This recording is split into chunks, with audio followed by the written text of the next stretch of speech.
Is it really the time to invest in tech?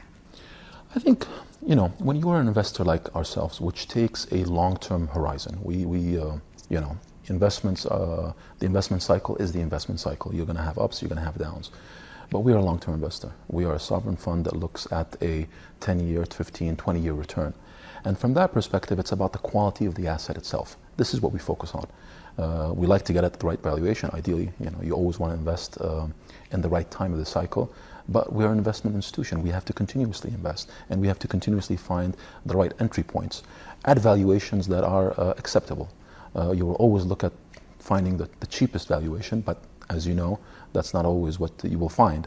The key is to find the right assets and at a risk acceptable valuation that you take an investment decision on. And so speaking of something specific, Uber, for example, are you worried at all that your funds are going to be used just to recapitalize that company? No, I'm not, because I think the way we operate and the way this fund is operating and the management team involved, I think the objectives are clear. We've seen and we've interacted with the fund managers since day one.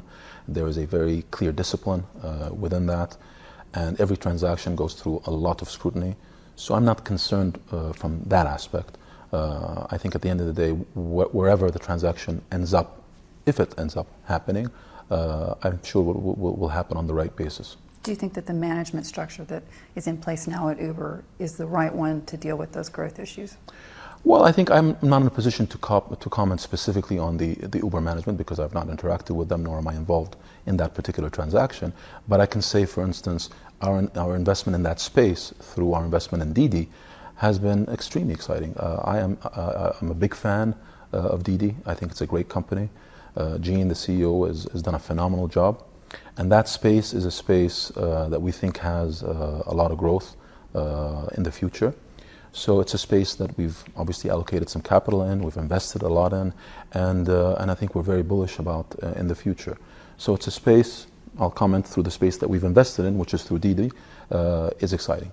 Is there an opportunity for something like blockchain to really change the face of banking as we know it? I mean, are we going to see a situation where your shares in UniCredit could be impacted by the fact that blockchain is disrupting the banking industry? It could be. I would say I still have not formulated a clear view on this. We're still getting educated on this.